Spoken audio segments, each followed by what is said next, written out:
Hey guys, ఎలా ఉన్నారు? ఈ మధ్య జనాలకి బాగా వైరల్ పిచ్చి పట్టింది. సోషల్ మీడియాలో వైరల్ అవ్వడానికి వింత వింత పనులు చేస్తున్నారు. ఒక పాస్టర్ అయితే దాన్ని నెక్స్ట్ లెవెల్కి తీసుకుని వెళ్ళాడు. ఒక పాస్టర్, ఒక పొలిటీషియన్, ఒక ట్రైబల్ ఏరియా, ఒక brutal attack, blood, drama, camera, breaking news, national outreach. కానీ కట్ చేస్తే పోలీస్ ఇన్వెస్టిగేషన్లో అది ఆస్కర్ లెవెల్ పర్ఫార్మెన్స్ అని అర్థమైంది. భారతదేశంలో ఎన్ని అవార్డులుంటే అన్ని అవార్డులు నా బిడ్డకి ఈ పిక్చర్ ద్వారా వస్తాయి. యాజ్ ఎ హీరోయిన్ ఒక్క సీన్లో she did a performance. Ayyappa Swamy సాక్షిగా I have not seen my daughter is so ఇంత పర్ఫార్మెన్స్ చేసిందా. ఇతని పేరు వచ్చేసి అభినయ్ దర్శన్ అనమాట. భరోసా అనే పొలిటికల్ పార్టీ పెట్టాడు. భరోసా అంటే ఒక ట్రస్ట్, నమ్మకం, పేరు అదిరింది కదా.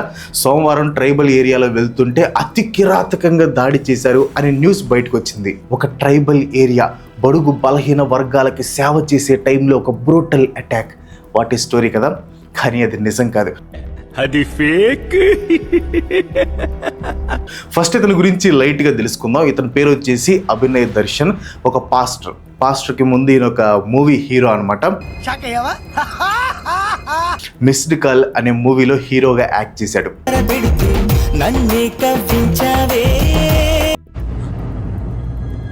అంటే అప్పుడు యాక్టింగ్ ఇప్పుడు బాగా యూజ్ అయింది.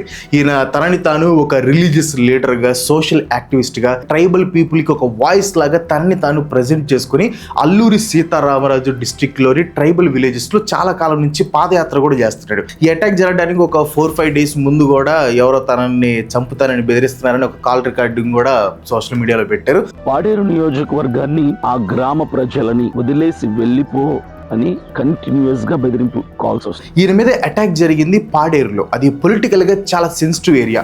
పాలిటిక్స్ లో మెయిన్ గా కావాల్సింది అటెన్షన్. ముఖ్యంగా చిన్న చిన్న పార్టీస్ కి అది చాలా అవసరం అనమాట. కానీ ఈ పాదయాత్రలు, డోర్ టు డోర్ క్యాంపెయిన్లు, పాలసీ మేకింగ్ ఇవన్నీ చేసి అటెన్షన్ తెచ్చుకోవాలంటే సంవత్సరం టైం పడుతుంది. అదే ఒక డ్రామాటిక్ ఇన్సిడెంట్ జరిగితే సంవత్సరాలు కష్టపడితే రాని అటెన్షన్ ఒక్క రాత్రిలో వస్తుంది. అఫ్ కోర్స్ అదే నిన్ను నన్ను ఇక్కడ దాకా తెచ్చింది అనుకోండి. So Monday pastor Abhinay Darshan and ఇంకొంతమంది అనుచరులు పాడేరుకు దగ్గరలో ఉన్న ఫారెస్ట్ ఏరియాలో కారులో వెళ్తూ ఉన్నారనమాట. సడన్ గా కొంతమంది మాస్కులు పెట్టుకొని వచ్చేసి కారు మీద దాడి చేశారు, గుడ్లతో కొట్టారు, కళ్ళల్లో కారం జల్లారంట. అండ్ బీర్ బాటిల్స్ పగలగొట్టి పాస్టర్ని పక్కకి తీసుకెళ్లి అటాక్ చేశారు. ఆ వీడియో నేను కూడా చూశాను. మా వాళ్ళు నాకు ఆ వీడియో పంపారనమాట. ఆ వీడియో చూడగానే నాకు అనిపించింది ఇదేదో డూప్ లాగా ఉందిలే అని. కావాలంటే చూడండి, ఈ ట్విస్ట్ అంటే ఈ డ్రామా న్యూస్ రాకముందే మా రైటర్కి మెసేజ్ పెట్టా అది డూప్లే అని. ఎందుకంటే ఆ వీడియో చూడగానే అట్టర్ ఫ్లాప్ డైరెక్షన్తో తీసిన వీడియో లాగా క్లియర్గా అర్థమైపోయింది నాకు. ఫస్ట్ ఆ వీడియో తీసేవాడు అరుపు బహు చండాలంగా ఉంది. పాస్టర్ని ఒకవైపు తీసుకెళ్తుంటే వీడియో ఇంకో వైపు తీస్తున్నాడు. ఇప్పుడు చంపడానికి వచ్చిన వాళ్ళు ఏం చేస్తారు చెప్పండి? కసకస పొట్టలో పొడుస్తారు, లేకపోతే గుండెల్లో పొడిచి వెళ్ళిపోతారు. కానీ ఇక్కడ మాత్రం చిన్న చిన్న ఘాట్లు పెట్టారనమాట. అక్కడ నుంచి జంప్ అయిపోయారు. సరే, ఎంతవరకు అయినా ఓకేలు అనుకోవచ్చు. తర్వాత ఆడవాళ్ళు వచ్చి తెగేడుస్తున్నారు. ఆ టైంలో ఆ పాస్టర్ ఒక ఎక్స్ప్రెషన్ ఇచ్చాడు. అక్కడ డిసైడ్ అయిపోయా, మస్తు షేడ్స్ ఉన్నారా నీలా అబ్బో కమలాసన్. ఇంకంతే, Christian pastor brutally attacked in tribal area. Hindu మతోన్మాదులు పాస్టర్ని అటాక్ చేశారు. ఇది ఒక communal attack. Pastor Abhinay Darshan రాజకీయ ఎదుగుదల చూడలేక కొంతమంది చేసిన అటాక్ ఇది అని గందరగోళం చేశారు. ఫ్రాంక్గా చెప్పాలంటే ఏం తెలియని ఒక నార్మల్ క్రిస్టియన్ ఈ న్యూస్ చూసినప్పుడు ఖచ్చితంగా బ్యాడ్గా ఫీల్ అవుతారు. క్రిస్టియన్స్ మీద ఈ అటాక్స్ ఏంటి అని ఒక ఫియర్ క్రియేట్ అవుతుంది. ఇంత పెద్ద అటాక్ జరిగితే పోలీసులు సైలెంట్గా ఉంటారు చెప్పండి. సో ఇన్వెస్టిగేషన్ స్టార్ట్ చేశారు. తీగలాగితే డొంక కదిలిందన్నట్లు పొలిటికల్ సింపతి కోసం ఆ పాస్టర్ తన వాళ్ళతో ట్రైబల్ ఏరియాలో ఈ అటాక్ చేయించాడు అని తెలిసింది. ఆ పాస్టర్ని పోలీసులు అరెస్ట్ కూడా చేశారు అనమాట. అండ్ రీసెంట్గా నేను ఈయనకి సంబంధించిన ఒక వీడియో కూడా చూసాను. సో దాంట్లో ఆయన ఏం చెప్తున్నాడంటే, ఏముంది పోలీసు వాళ్ళు కొట్టారనుకోండి దానికి భయపడి నిజం ఒప్పేసుకుంటారు. అంటే వాళ్ళిద్దరు అనుచరులను తీసుకున్నారు కదా, వాళ్ళని కొడితే మేమే చేసామని ఒప్పేసుకుంటారు. వాళ్ళు ఏంటి నన్ను కొట్టారనుకోండి నేను కూడా భయపడి నేను చేయకపోయినా నేనే చేశాను అని ఒప్పేసుకుంటాను అని కొంచెం కవరింగ్ చేయడానికి ట్రై చేశాడు. ఆ వీడియో చూసినప్పుడు ఓకే మనోడే చేశాడు అని క్లియర్గా అర్థమైపోయింది. సో నేను ఒకటే చెప్తున్నా, ఇప్పుడు నాతో ఉన్న వాళ్ళు నేనే చేయించానని చెప్పినా లేదా మేమే చేశామని చెప్పినా 4 దెబ్బలు, లాఠీ దెబ్బలు నన్ను పోలీస్ స్టేషన్ తీసుకెళ్ళి కొట్టినా నేను కూడా నేనే చేశానని ఒప్పుకుంటా. ఎందుకంటే పోలీస్ దెబ్బలు అంటే ప్రపంచంలో ఎవరికైనా భయమే. కాబట్టి నన్ను తీసుకెళ్లి కొట్టినా నేనే చేశాను ఒప్పుకోగలుగుతా, భయపడి. ఏముంది ఒకవేళ వాళ్ళు చెప్తే నేనైనా ఒప్పేసుకుంటాను కొడితే అన్నట్లు దానికి సంబంధించిన ఇదిలో చెప్తున్నాడు అనమాట. అండ్ ఆ అటాక్ చేసిన వ్యక్తికి సంబంధించి ఒక వీడియో రికార్డింగ్ కూడా బయటకు వచ్చింది, ఇక్కడ ప్లే చేస్తాను చూడండి. నా పేరు వసంత్ కుమార్ అండి. నేను మా ఆవిడ రీల్స్ చేసుకుంటాం. రీల్స్ చేసుకుంటుంటే వీళ్ళు మాకు అలా ఇన్స్టాగ్రామ్లో పరిచయం వేసి ఇలా మాకు వాళ్ళే చేయమని చెప్పాడండి. కార్డ్ని కొట్టేసి వెళ్ళిపోండి, మిగతా మేము చూసుకుంటాము అనేసి అభినయ్ దర్శన్ ఇంకా ఈ జాన్ బెనరీ చెప్పారు మాకు. సో ఇన్స్టాగ్రామ్లో ఒక అతన్ని కాంటాక్ట్ అయ్యి రీల్స్ చేసుకుని ఒక అతన్ని కాంటాక్ట్ అయ్యి అతన్ని ఇట్లా దాడి చేయండి, మిగతాదంతా మేము చూసుకుంటాం అన్నట్లు చెప్పారనమాట. సో దాని తర్వాత దీంట్లోనే ఒక ఇన్స్టాగ్రామ్ వాయిస్ రికార్డింగ్ కూడా బయటపడింది. ఉండిగడ్డ దాటిన తర్వాత ఇంకొంచెం ముందుకు వస్తే క్రేన్తో కొండను దోవిన మట్టి కనపడిద్ది. ఆ మట్టి కాడి నుంచి ఇంకొంచెం ముందుకు వస్తే లెఫ్ట్ సైడు మట్టి రోడ్డు కనపడిద్ది లోపలికి. ఆ మట్టి రోడ్డు లోపలికి వెళ్ళండి. ఈ లోపల మేము వస్తాం. కారు దూరం ఆగిద్ది. తర్వాత ఇంకా నేను వచ్చి మీకు ఒక 2 నిమిషాలు ట్రైనింగ్ ఇస్తా. ఎట్ట చేయాలా ఏందనేది చూద్దాం. బీరు బాటిల్ ఏమైనా ఉంటే ఒక 2 3 ఎత్తకండి, ఎందుకంటే పొడవాలి కదా. వాసు మెసేజ్లు చూస్తున్నావా లేదా నాకు అర్థం కావట్లా. చూసి మరి రిప్లై వాన పడుతుంది. వాన పడితే మనకు ప్లస్, అంటే బైకుల వాళ్ళు నడిచే వాళ్ళు ఎవరు రారు కాబట్టి కంటెంట్ చేసుకొని మనం హ్యాపీగా వెళ్ళిపోవచ్చు. సో విన్నారు కదా, ఇదంతా వాళ్ళు పక్కా ప్లాన్తో చేసినట్టున్నారు. కాకపోతే వాళ్ళకి పెద్ద ఎక్స్పీరియన్స్ ఉన్నట్టు లేదు. సో ఈజీగా దొరికిపోయారు, ఎక్కువ టైం కూడా పట్టలేదు. సో ఇదంతా ఎందుకు చేయాల్సి వచ్చింది, ఇంకా చాలా షాకింగ్ థింగ్స్ రివీల్ చేయబోతున్నాం. దానికంటే ముందు మీరు ఇంకా మన ఛానల్ని సబ్స్క్రైబ్ చేసుకోకపోతే ప్లీజ్ డూ సబ్స్క్రైబ్ అండ్ పక్కన ఉన్న గంట సింబల్ కూడా యాక్టివేట్ చేయండి. అభినయ్ దర్శన్ జస్ట్ ఒక పాస్టరే కాదు, భరోసా అనే పార్టీ ఫౌండర్ కూడా. అది చాలా చిన్న పార్టీ, జనాల్లో ఎక్కువ రీచ్ లేదు. సో అలాంటి పార్టీకి ఏం కావాలి, ఒక 3 V's కావాలి. 3 V's అంటే విజిబిలిటీ, విక్టిమ్హుడ్ అండ్ వైరాలిటీ. పాలిటిక్స్లో ఒక విక్టిమ్ అయితే ఫ్రంట్ పేజ్కి వెళ్ళొచ్చు. ఆ విక్టిమ్హుడ్కి religion identity and tribal area add అయితే సింపతి జాక్ పాట్ కొట్టినట్లే. మ్యాక్సిమం ఎమోషనల్ ఇంపాక్ట్ కోసం ఒక ఫిలిం డైరెక్టర్ మంచి లొకేషన్ని ఎలా అయితే సెలెక్ట్ చేసుకుంటాడో అలాగే ఇతను కూడా పాడేరుని సెలెక్ట్ చేసుకున్నాడు. ఈ అటాక్ చేస్తుంది మావోయిస్టులు అని ఫ్రేమ్ చేశారనుకోండి, బ్రేవ్ పొలిటికల్ లీడర్ అవుతాడు. అదే హిందూ గ్రూప్స్ మీద వేశారనుకోండి, దాడికి గురవుతున్న క్రిస్టియన్ మైనారిటీ లీడర్ అవుతాడు. దేని మీద క్లారిటీ లేదనుకోండి, అన్ని సైడ్స్ నుంచి సింపతి వస్తుంది అని ఆయన అనుకున్నాడు. ఏదైనా సరే ఒక పదునైన కత్తిలా అవుతుంది అనుకున్నాడు. బట్ అది చీప్ కత్తి అయింది, ఒక్క పోటీకే విరిగిపోయింది అనమాట. బట్ ఈ సింపతి డ్రామా ఇతను కొత్తగా కనిపెట్టింది కాదు, ఎప్పటి నుంచో ఇలాంటి ప్యాటర్న్ ఒకటి ఉంది. స్టెప్ 1 వచ్చేసి మైనారిటీ లేదా వెనకబడ్డ వర్గాలని రిప్రజెంట్ చేస్తున్నట్లు ప్రొజెక్ట్ చేసుకోవటం. స్టెప్ 2 వచ్చేసి పవర్ఫుల్ ఫోర్సెస్ చేతిలో విక్టిమ్లా కనిపించేలాగా ఒక ఇన్సిడెంట్ని క్రియేట్ చేయటం. స్టెప్ 3 వచ్చేసి జనంకి కోపం పెరిగేదాకా వెయిట్ చేసి దాని నుంచి పేరు తెచ్చుకోవటం. స్టెప్ 4 వచ్చేసి ఆ పేరుని ఫాలోవర్స్, డొనేషన్స్, పొలిటికల్ క్యాపిటల్గా మార్చుకోవటం. ఇది ఏ పార్టీకో రిలీజియన్కో పరిమితం కాదు, చాలా చోట్ల యూజ్ చేసే స్ట్రాటజీ ఇది. ఏంటి క్రాంతి బ్రో, పాస్టర్ని ఎందుకు టార్గెట్ చేస్తున్నావు, దీంట్లో రిలీజియన్ని ఎందుకు లాగుతున్నావు అంటారు కొంతమంది.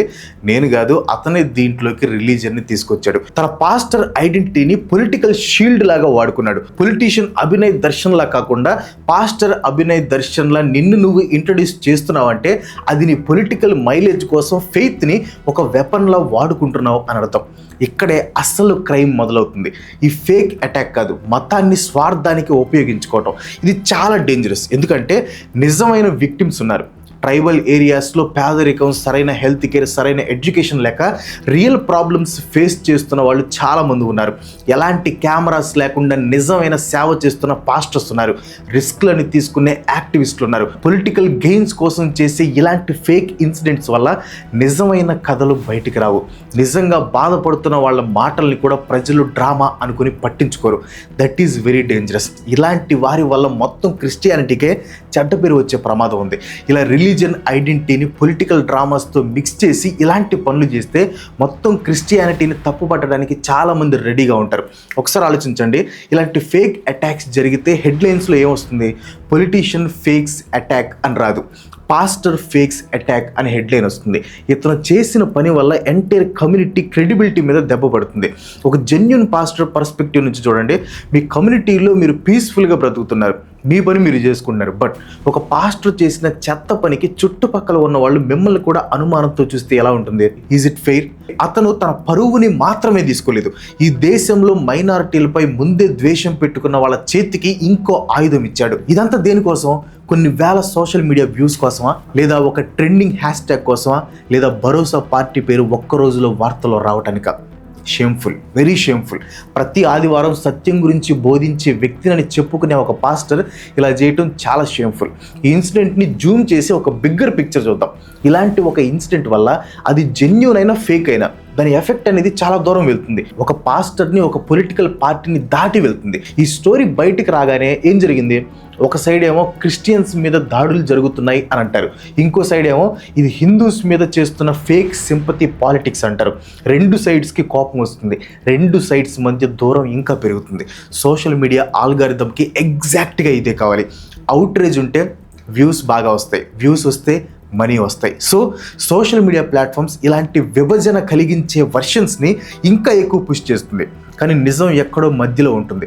నాలాంటి వాళ్ళు వచ్చి దాని గురించి చెప్పాలి, బట్ నాలాగా ఇన్ఫర్మేషన్ చెప్పేవాడిని ఆల్గారిథం పట్టించుకోదు. సెన్సేషనలిజం కావాలి ఈ రోజుల్లో. బట్ మీ సపోర్ట్ ఉంటే నేను ఇలాంటి థాట్ ప్రొవోకింగ్ కంటెంట్ ఇంకా ఎక్కువ చేయగలను. మోడర్న్ ఇండియాలో కమ్యూనల్ టెన్షన్స్ రైజ్ అయ్యేది ఇలానే.